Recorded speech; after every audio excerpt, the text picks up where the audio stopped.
Hello friends, હું જ્યોતિ ગજ્જર સુરતથી.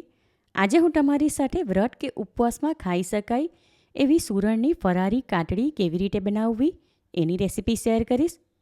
ઓછી મહેનતે ઓછા ટાઈમમાં બનાવી શકાય એવી આ ફરારી વાનગી ખાવામાં બહુ જ ટેસ્ટી લાગે અને વ્રત કે ઉપવાસ ન હોય તો પણ બનાવીને ખાઈ શકાય, કારણ કે સુરણ આપણી હેલ્થ માટે ખૂબ જ ફાયદાકારક.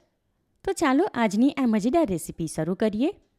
કાતળી બનાવવા માટે સુરણની હું માર્કેટમાંથી આવી આખી જ ગાંઠ લાવી હતી અને આ સુરણ આશરે 2 કિલો છે, તો હમણાં જેટલું જરૂર છે એટલો એક ટુકડો એમાંથી કાપી લીધો.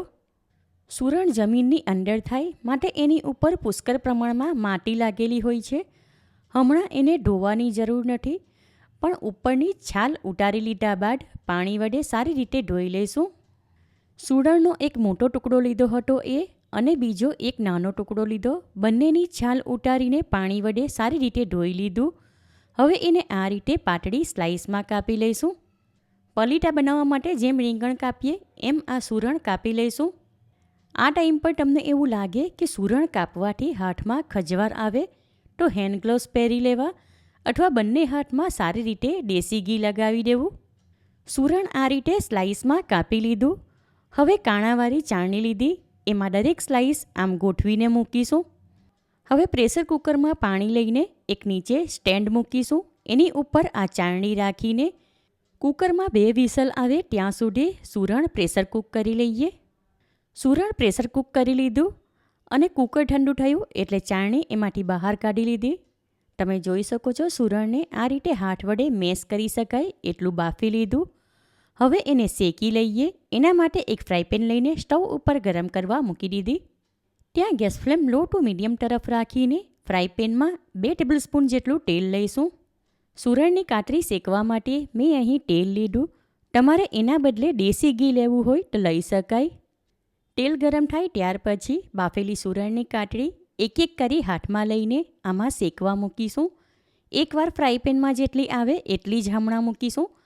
હવે દરેક કાતળીની ઉપર કાળા મરીનો પાવડર અને સ્વાદ પ્રમાણે ઉપવાસમાં ખાવાનું સિંધો મીઠું નાખીશું. ગેસ ફ્લેમ લોથી મીડિયમ તરફ રાખીશું, કારણ કે સુરણ પહેલાં જ બાફી લીધું છે. હવે આ કાતળી ખાવામાં થોડી ક્રિસ્પી લાગે એ માટે એને બંને સાઈડેથી શેકી લઈશું. થોડીવાર પછી દરેક કાતળી પલટાવી લઈએ. એને બીજી સાઈડે પણ કાળા મરીનો પાવડર અને સ્વાદ પ્રમાણે સિંધો મીઠું નાખીશું. હવે થોડીવાર પછી સુરણની કાતળી પલટાવી લઈએ. એક સાઈડથી આ શેકાઈ ગઈ એટલે એની ઉપર હલકો ગોલ્ડન કલર આવી ગયો. આ જ પ્રમાણે બીજી સાઈડ પણ શેકી લઈશું. હવે આ સુરણની કાતળીની બંને સાઈડે આવો ગોલ્ડન કલર આવ્યો અને ઉપરથી ક્રિસ્પી થઈ ત્યાં સુધી એને શેકી લીધી. માટે ગેસ ફ્લેમ બિલકુલ લો તરફ રાખી એને ફ્રાયપેનમાંથી એક ડીશમાં કાઢી લઈશું. ત્યાર પછી આ જ પ્રમાણે બાકીની સુરણની કાતળી પણ શેકી લઈએ. વ્રત કે ઉપવાસમાં ખાઈ શકાય એવી સુપર ટેસ્ટી ગરમા ગરમ સુરણની કાતળી તૈયાર છે. ઉપરથી એકદમ ક્રિસ્પી અને અંદરથી પોચી.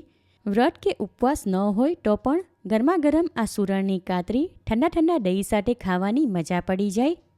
અને સુરણની ફરારી કાતળી કે ફરારી પલીટા પણ કહી શકાય. એકવાર આ રીતે તમે સુરણની કાતળી બનાવશો તો ઘરમાં નાના મોટા બધા જ વખાણ કરીને ખાશે. માટે આ રેસીપી તમે જરૂરથી ટ્રાય કરો. તમને મારી આ રેસીપી કેવી લાગી એ કમેન્ટ કરીને જણાવો. પસંદ આવી હોય તો વિડીયોને લાઇક અને શેર કરો. ચેનલ પર નવા હો તો સબસ્ક્રાઈબ કરીને બાજુમાં આપેલા બેલ આઇકન પર ક્લિક કરો, એટલે આવનાર દરેક નવી રેસીપીની જાણકારી તમને મળતી રહે. ફરી મળીશું એક નવી રેસીપી સાથે. Eat healthy and stay healthy.